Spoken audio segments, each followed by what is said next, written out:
নমস্কার। 2024 এপ্রিল 2024 সালের এপ্রিল মাস সিংহ রাশি এবং সিংহ লগ্নের জাতক জাতিকাদের জন্য কি থাকছে কোয়ালিটি অফ টাইম বা সময়ের গুণগত বৈশিষ্ট্য। রাশিফল, রাশি ভিত্তিক ফলাফল। রাশিকে কেন্দ্র করে সমস্ত গোচর বা ট্রানজিট সাপেক্ষে যে ফলাফল তৈরি হয় সেটাই হচ্ছে রাশিফল, যেটা মূলত আসলে গোচর ফল। সিংহ রাশি এবং সিংহ লগ্নের জাতক জাতিকাদের জন্য এই এপ্রিল মাসে সময় কতটা তাদের ফেভারে থাকছে বা সময় কতটা এগেনস্টে থাকছে। এই পরিস্থিতিকে বুঝতে গেলে যেটা প্রথমেই দেখতে হয় সেটা হচ্ছে গ্রহদের কি সঞ্চার গোচর বা ট্রানজিট থাকছে এই এপ্রিল মাসে। সিংহ রাশি সিংহ লগ্ন, সাইন লিও, ন্যাচারাল জুডিয়াকের, যেটা পঞ্চম ঘর বা ফিফথ হাউস। সিংহ রাশি সিংহ লগ্নের অধিপতি হচ্ছে রবি বা সূর্য। সেই রবি প্রথম দুটি সপ্তাহ থাকছে অষ্টম ঘরে এবং তারপর 14 এপ্রিল থেকে রবি চলে যাচ্ছে তাদের ভাগ্যস্থানে বা নবম ঘরে, এবং সেটা রবির তুঙ্গ স্থান, এবং সেখানে রবি বৃহস্পতি যুক্ত হবে।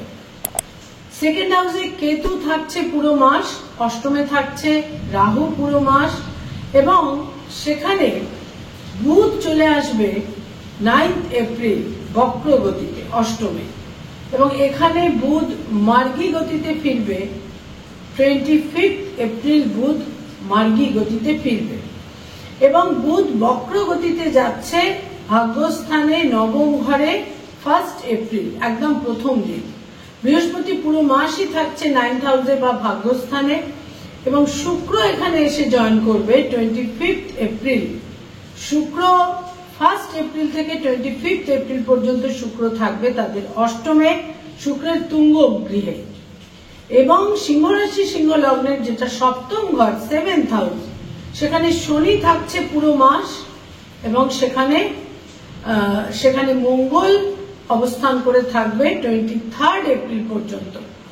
23 এপ্রিল পর্যন্ত শনি এবং মঙ্গল একত্রে সপ্তমে থাকছে, এবং 23 এপ্রিল মঙ্গল চলে আসবে তাদের অষ্টম ঘরে বা 8th হাউসে। সিংহ রাশি এবং সিংহ লগ্নের জন্য এহেন গ্রহ অবস্থানের ভিত্তিতে এই এপ্রিল মাস তাদের জন্য ঠিক কি ধরনের ফলাফল নিয়ে আসতে চলেছে। এখানে সবচেয়ে প্রথমেই যেটা গুরুত্বপূর্ণ দিক তা হচ্ছে স্বাস্থ্য বা হেলথ বা স্বাস্থ্যভাব সম্পর্কে বলবো যে সিংহ রাশি এবং সিংহ লগ্নের জাতক জাতিকাদের ক্ষেত্রে একেবারেই শুভ থাকবে না প্রথম দুটি সপ্তাহ। একে তো 8th হাউসে থাকছে, অষ্টম ঘরে থাকছে রাশি লগ্নের অধিপতি, এবং তার সঙ্গে সঙ্গে সেখানে রাহু থাকছে, সেখানে রাহুর অবস্থান থাকছে, রাহুর সঙ্গে রবির সংযোগ হবে। ফলে প্রথম দুটি সপ্তাহ বিভিন্নভাবে হেলথ হ্যাজার্ড তৈরি হতে পারে। যাদের হাইপারটেনশন, উচ্চ রক্তচাপ, হাই ব্লাড প্রেশার রয়েছে, এবং যাদের দীর্ঘমেয়াদী কোনো হার্ট ওরিয়েন্টেড সমস্যা রয়েছে তাদের কিন্তু বিশেষ সতর্কতা প্রয়োজন। এর সঙ্গে সঙ্গে বলবো যে কোনো রকমের নিউরো পেইন বা নিউরো সমস্যা থেকে কিন্তু তাদের যথেষ্ট সতর্কতা প্রয়োজন। আয়ের ক্ষেত্র বা ইনকামের ক্ষেত্র, আয়ের ক্ষেত্র বা ইনকামের ক্ষেত্র সম্পর্কে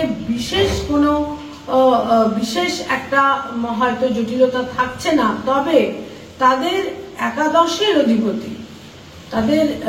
একাদশের অধিপতি বুধ বক্র গতিতে যাবে, মার্গী গতিতে ফিরবে, এবং বক্রগতি এবং মার্গী গতির মধ্যে 1 এপ্রিল থেকে 25 এপ্রিল কিন্তু বুধ তাদের ইনকামের ক্ষেত্রে একটা কনসিস্টেন্সির অভাব, ধারাবাহিকতার অভাব, একটা ওঠা নামার ক্ষেত্র কিন্তু দেবে।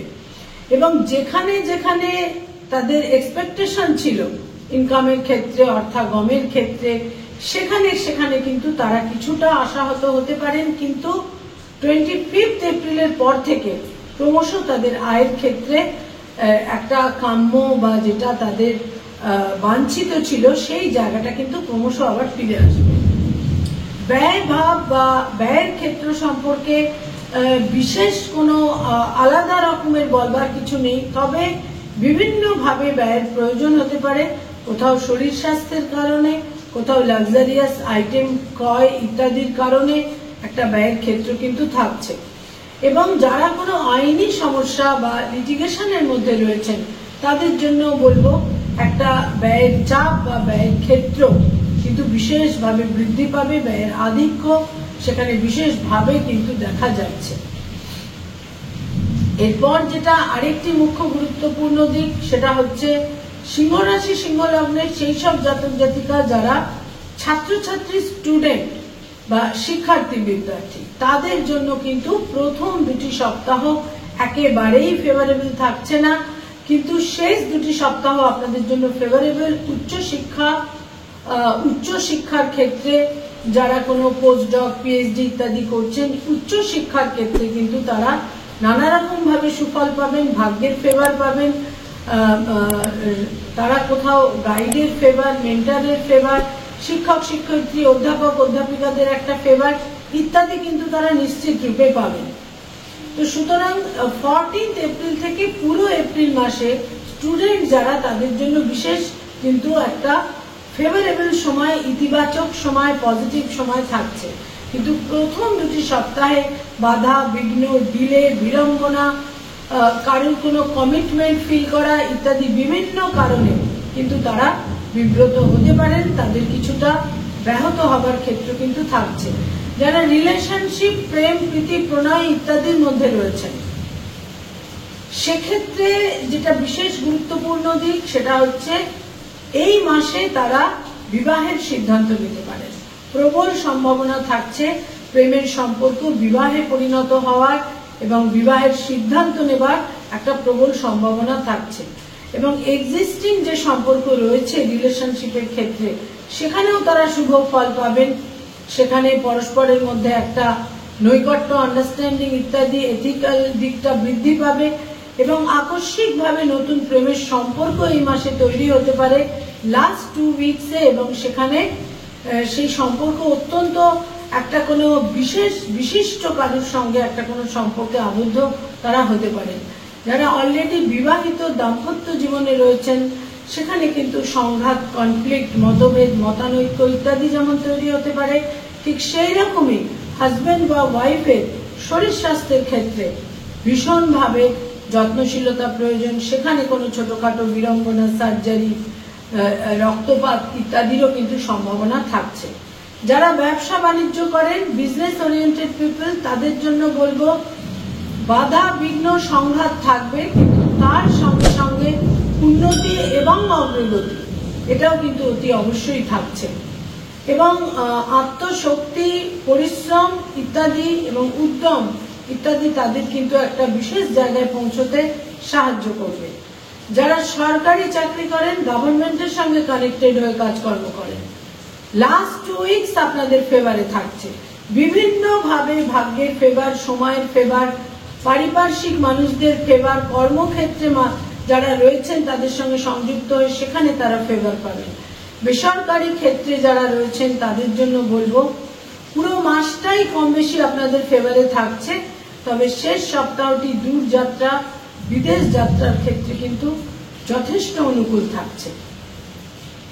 যারা এই মুহূর্তে কোনো পড়ানোর কাজ করে, যারা শিক্ষক শিক্ষয়িত্রী, অধ্যাপক অধ্যাপিকা, যারা ফ্যাকাল্টি হিসেবে বিভিন্ন ইনস্টিটিউটে পড়ানোর কাজ করেন, তাদের জন্য বলবো এ মাসের শেষ দুটি সপ্তাহ আপনাদের ভাগ্যোন্নতি, সাফল্য বিশেষভাবে দেখা যাচ্ছে।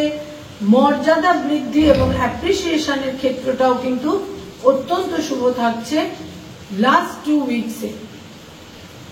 যারা কোনো ক্রিয়েটিভ ফিল্ডের মানুষ, যারা সৃষ্টিশীল কাজকর্ম করে থাকেন, যারা আর্টিস্ট, শিল্পী, সঙ্গীত শিল্পী, বাচিক শিল্পী, নৃত্যশিল্পী, ইনস্ট্রুমেন্ট বাজিয়ে থাকেন, বিজ্ঞাপনের জগতে রয়েছেন, অ্যানিমেশনের জগতে রয়েছেন, অভিনয়ের জগতে রয়েছেন, যারা কোনোভাবে যারা পারফর্মিং আর্টের সঙ্গে সংযুক্ত, সেলুলয়েডের জগতে রয়েছেন, যে কোনো রকমের ক্রিয়েটিভিটির সঙ্গে যারা সংযুক্ত, আকস্মিকভাবে অপ্রত্যাশিতভাবে তুঙ্গস্থ শুক্র তাদের কোনো না কোনো ভাবে একটা সুযোগ সুবিধের সম্ভাবনা, উন্নতি অগ্রগতির দিক অতি অবশ্যই কিন্তু এনে দিতে পারে। ঠিক সেই রকমই যারা হোটেল অ্যান্ড হসপিটালিটির ইন্ডাস্ট্রিতে রয়েছেন তাদের জন্যও কিন্তু এপ্রিল মাস অত্যন্ত শুভ।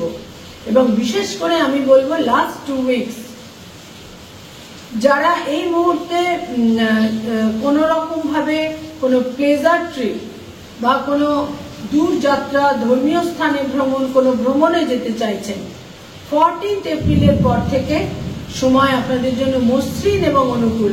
কিন্তু প্রথম 2টি সপ্তাহ বিশেষ একটা ফেভারেবল কিন্তু থাকছে না।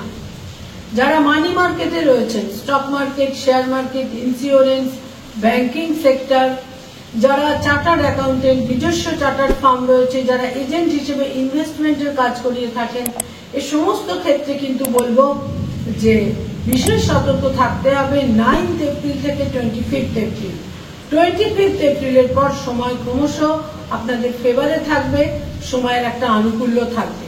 যারা ডক্টর, মেডিকেল প্রফেশনে রয়েছেন, হিলিং প্রফেশনে রয়েছেন, লাস্ট উইক অতীব শুভ। আপনাদের মান সম্মান, মর্যাদা ইত্যাদি বৃদ্ধি পাবে, আপনারা অ্যাপ্রিসিয়েটেড হবেন। যারা কোনো রকম ভাবে আইনি পরামর্শ দিয়ে থাকেন, লিগাল অ্যাডভাইস দিয়ে থাকেন, তাদের জন্য এ মাসের শেষ সপ্তাহটি অত্যন্ত ফেভারেবল। এ মাসের শেষ সপ্তাহে আপনারা সময় ফেভার পাবেন এবং প্রথম সপ্তাহ এবং শেষ সপ্তাহ, প্রথম সপ্তাহে 1 এপ্রিল থেকে 9 এপ্রিল এবং 25 এপ্রিলের পর সময়ের ফেভার আপনারা নিশ্চিত রূপে পাবেন। তবে কমিটমেন্টের ক্ষেত্রে বিশেষ সতর্কতা কিন্তু প্রয়োজন। যারা কোনো স্থাবর সম্পত্তিতে বিনিয়োগ করতে চাইছেন অতি অবশ্যই বিনিয়োগ করতে পারেন। এ মাসের বিশেষ করে বলবো প্রথম 3টি সপ্তাহ আপনাদের ফেভারে থাকছে, কিন্তু বিশেষভাবে লিগাল সমস্ত ডকুমেন্টস ইত্যাদি দেখে নেওয়া উচিত, কারণ মঙ্গল খুব একটা ফেভারে কিন্তু থাকবে না। ভূমি এবং গৃহ, ফ্ল্যাট, বাড়ি, এই সমস্ত যেগুলোকে আমরা স্থাবর সম্পত্তি জেনারেলি বলে থাকি, এই সমস্ত ক্ষেত্রে কিন্তু এ মাসে সতর্কতা প্রয়োজন। বিশেষ করে প্রথম 3টি সপ্তাহ বরং আমি বলবো তুলনামূলক ভালো।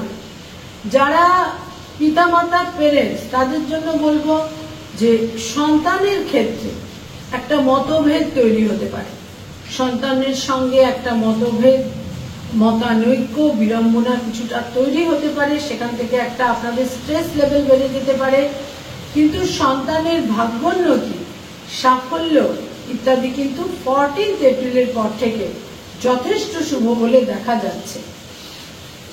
যারা এই মুহূর্তে যারা কোনোভাবে একটা কোনো সার্জারি, যেটা আমরা বিশেষ করে সিংহ রাশি, সিংহ লগ্নের ক্ষেত্রে বলবো, সপ্তমে একটা বিশেষ অবস্থানে অত্যন্ত স্ট্রং স্যাটার্নের সঙ্গে মঙ্গল থাকার ফলে যারা এই মুহূর্তে কোনো সার্জারি বা ইত্যাদির মধ্যে যেতে চাইছেন, তাদের জন্য বলবো যদি সম্ভব হয় এপ্রিল মাসকে বাদ দিয়ে মে মাস থেকে আপনারা এই সমস্ত সিদ্ধান্তগুলো কিন্তু নিতে পারেন। আদারওয়াইজ যদি বিশেষ কোনো প্রয়োজনীয়তা থাকে, বিভিন্ন রকমের সতর্কতা, বিচক্ষণতা ইত্যাদির মাধ্যমে কিন্তু সিদ্ধান্তগুলো নেওয়া উচিত। কয়েকটি রং বা কালার আপনাদের জন্য বিশেষ শুভ থাকবে এই এপ্রিল মাসে। এই সমস্ত রং বা এই সমস্ত কালারগুলোকে আপনারা দৈনন্দিন প্রাত্যহিক জীবনে ব্যবহার করতে পারেন, বিভিন্নভাবে শুভ ফল পাবেন। হালকা গোলাপি, লাইট পিঙ্ক, ইয়েলো রঙের যে কোনো শেড আপনাদের জন্য শুভ থাকবে। ইয়েলো রঙের যে কোনো শেড এবং হালকা গোলাপি, এই দুটি রং আপনাদের জন্য বিশেষ ফেভারেবল থাকছে। তবে ডার্ক ব্লু, নেভি ব্লু এবং ব্ল্যাক, এই দুটি রঙকে এই মাসে সিংহ রাশি, সিংহ লগ্নের জাতক জাতিকাদের বিশেষভাবে পরিহার করে চলা উচিত, এড়িয়ে চলা উচিত। কয়েকটি ডেট আপনাদের জন্য অত্যন্ত ফেভারেবল এবং গুরুত্বপূর্ণ থাকছে। তার মধ্যে প্রথমেই বলবো যে 1 এপ্রিল, 3 এপ্রিল, 9 এপ্রিল, 12 এপ্রিল, তার সঙ্গে সঙ্গে 18 এপ্রিল, 21 এপ্রিল, 23 এপ্রিল এবং 27 এপ্রিল, এই ডেটগুলোও কিন্তু আপনাদের জন্য অত্যন্ত শুভ, ফেভারেবল, সিগনিফিক্যান্ট এবং এই সময় আপনারা গুরুত্বপূর্ণ কাজগুলো অতি অবশ্যই এই ডেটগুলোর মধ্যে সংঘটিত হবে। তবে মাথায় রাখতে হবে যে সপ্তমে খুব স্ট্রংলি শনি মঙ্গলের অবস্থান থাকছে। দেহের নিম্নাঙ্গে পায়ে কোনো চোট আঘাত, কোনো আইনি সমস্যা ইত্যাদি থেকে বিশেষ সতর্ক থাকতে হবে এই এপ্রিল মাসে। নমস্কার।